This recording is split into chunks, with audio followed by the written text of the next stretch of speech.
Le désintérêt croissant des jeunes pour la lecture inquiète de plus en plus d'acteurs du monde de l'édition. Parmi eux, Josué Apollionge, directeur général adjoint des éditions L'Harmattan, tire la sonnette d'alarme. Je suis passé dans les écoles l'année dernière. On a demandé aux élèves de terminale littéraire, lesquels d'entre eux ont lu ne serait-ce qu'un livre. Les mains ne se levaient pas, mesdames et messieurs. Les mains ne se lèvent pas. Je ne dirais pas que c'est des jeunes qui sont sacrifiés, mais il y a un problème. Au-delà de l'absence de la lecture, c'est le manque d'enthousiasme qui alarme. Certains ouvrages, toujours présents dans le programme scolaire, ne correspondent plus aux réalités actuelles et risquent de déconnecter les élèves de leur époque. Lorsque nous sortons du primaire, au primaire, nous avons les livres Horizon d'Afrique que nous devons lire, etc. Lorsque nous sortons du primaire, nous venons au collège. À partir du collège, il n'y a plus de livres, de romans ou de pièces de théâtre au programme. Ça fait que l'enfant qui passe 4 années au collège ne sait pas ce que c'est qu'un roman, ne sait pas ce que c'est qu'une pièce de théâtre, ne sait pas ce que c'est qu'un recueil de poésie. Quand il arrive en terminale, on lui présente un livre de 400 pages, de près de 400 pages, Le pleurer rire d'Henri Lepez, qui est un excellent livre.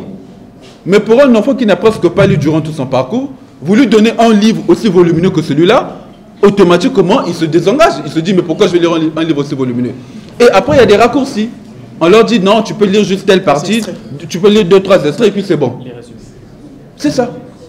Et autre chose que moi je trouve absurde, nous sommes en 2025, comment on trouve encore le mariage de Figaro de Beaumarchais pour des élèves en terminale? C'est un très bon livre, je l'ai toujours chez moi. Moi-même, je suis dramaturge et je plaide pour le théâtre. Mais le mariage de Figaro de Beaumarchais est écrit au XVIIIe siècle. Les réalités ne sont pas les mêmes. Comment un enfant de terminale va se retrouver dans ce livre-là? Pour redonner goût à la lecture, Josué Apollionge et la maison d'édition L'Harmattan ont lancé un concours national destiné à raviver la flamme du livre chez les jeunes. L'année dernière, nous avons initié un concours littéraire. Nous l'avons appelé Grand Prix littéraire de la jeunesse, où nous sommes allés dans les écoles. Le concours, il consistait à inciter les jeunes et à l'écriture et à la lecture. Parce qu'on leur disait, avant d'écrire, il faut lire. Et nous avons mis des prix. Le constat est clair. Le recul de la lecture est une réalité. Mais les réponses politiques, elles, tardent à venir. Un paradoxe, à l'heure où le livre est un trésor inépuisable, même face à la montée des nouvelles technologies. L'appel de Josué Apollionge, et plus largement de l'Harmattan, sonne un cri d'alarme.